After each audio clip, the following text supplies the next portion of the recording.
జనసేన అధినేత పవన్ కళ్యాణ్ ఉప ముఖ్యమంత్రిగా ప్రమాణ స్వీకారం చేయటం, తర్వాత ఈరోజు మధ్యాహ్నం శాఖలు కేటాయించడం, తర్వాత అసలు సచివాలయంలో పవన్ కళ్యాణ్ ఛాంబర్ ఏ విధంగా ఉండబోతుందనే ఆసక్తి కూడా కొనసాగుతున్న పరిస్థితి కూడా కనిపిస్తోంది. మనం ఇప్పుడు సచివాలయంలో ఉన్న 5వ బ్లాక్లో ఉన్న ఒక ఛాంబర్ అయితే మీకు చూపించే ప్రయత్నం చేద్దాం. ఎక్కువ శాతం కూడా ఈ ఛాంబర్నే తీసుకునే అవకాశం ఉందని కూడా చెప్తా ఉన్నారు. మనం ఒకసారి ప్రత్యేకత కూడా చూసుకుంటే సచివాలయం మొత్తంలో కూడా ఇది పెద్ద ఛాంబర్గా ఉంటుంది.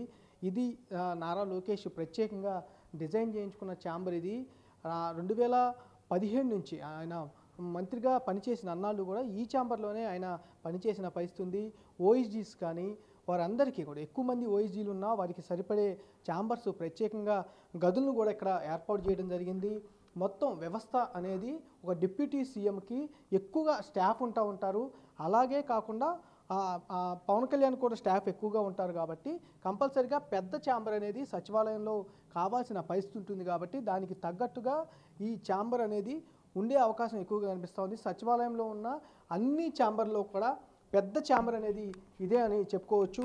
ప్రధానంగా నారా లోకేష్ అప్పుడు పంచాయతీరాజ్ గ్రామాభివృద్ధి శాఖకు సంబంధించి ఈ ఛాంబర్ని అప్పుడు ఆయన వాడుకున్న పరిస్థితి.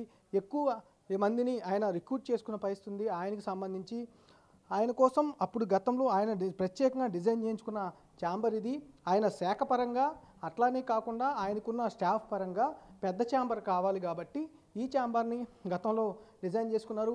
వెయిటింగ్కి సంబంధించి ఎవరైనా ఆయన కలవడానికి వస్తే కనుక వెయిటింగ్కి సంబంధించి ఏర్పాటు చేసే పరిస్థితి కనిపిస్తాం. దీనికంటే ముందు ఇంకొక ఛాంబర్ ఉంది. ఆ గది అనేది కూడా ఆ గది మొత్తం కూడా వెయిటింగ్కి సంబంధించి ఉంటుంది. దీని లోపల ఇలా కనుక వెళితే గతంలో నారా లోకేష్ ఇటు నుంచి లోపలికి వెళ్ళిన పరిస్థితి. పెద్ద ఛాంబర్ అంటే రివ్యూలు చేసుకోవాలన్నా, ప్రత్యేకంగా ఎవరితో అన్నా భేటీ కావాలన్నా వారి కోసం ఏర్పాటు చేసుకోవడం కోసం ప్రత్యేకంగా ఒక కాన్ఫరెన్స్ హాల్ కూడా ఈ ఛాంబర్లో కూడా కల్పించడం జరిగింది. గతంలో ఈ ఛాంబర్ మొత్తం అంటే సచివాలయంలో ఉన్న 25 మంత్రులలో పెద్ద ఛాంబర్, అంటే ఉన్న 25 ఛాంబర్ల కంటే కూడా ఇది పెద్ద ఛాంబర్గా కూడా ఉంటుంది. ఈ పెద్ద ఛాంబర్కి సంబంధించి ప్రత్యేకతలు చాలా ఎక్కువగా ఉన్న పరిస్థితి కూడా ఉంది. ఇది మెయిన్ గది. ఇది ఈ మెయిన్ గదికి సంబంధించి కూడా చూసుకోవచ్చు. మొత్తం కూడా మెయిన్ గదికు ఇది మొత్తం ఇక్కడ ఛాంబర్లో అయితే కూర్చునే అవకాశం. ఇది కూడా దీంట్లో కూడా పెద్దగా అనేది ఛాంబర్ ఎక్కువగా ఉంటుంది. ఎక్కువ మందితో మాట్లాడే అవకాశం ఉంటుంది. వీటితో పాటుగా ఇవన్నీ కూడా ఆపోజిట్ కాన్ఫరెన్స్ రూముల్లో కూడా వాడుకునే పరిస్థితి ఉంటుంది. ప్రత్యేకించి ఈ ఛాంబర్ అనేది ప్రత్యేకతలు ఎక్కువని ఉన్నాయి కూడా అని చెప్పుకునే పరిస్థితి కనిపిస్తూ ఉంది. అంతేకాకుండా ఒక ఉప ముఖ్యమంత్రికి ఒక ప్రత్యేకమైన పెద్ద ఛాంబర్ కావాలి కాబట్టి అలాంటి పెద్ద ఛాంబరు సచివాలయంలో ఇది ఒకటే ఉందని కూడా చెప్పుకోవచ్చు.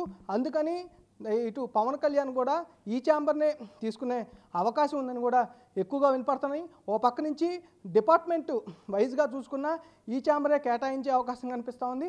అలాగే డిప్యూటీ సీఎంగా చూసుకున్న ఈ ఛాంబర్ వచ్చే అవకాశం కనిపిస్తూ ఉంది. 99% ఎక్కువ శాతం ఈ ఛాంబర్లోనే పవన్ కళ్యాణ్ బాధ్యతలు తీసుకునే అవకాశం అయితే కనిపిస్తూ ఉంది. కెమెరా సురేష్తో మల్లికార్జున, బిగ్ టీవీ, అమరావతి నుంచి. For more videos like this, subscribe Big TV channel.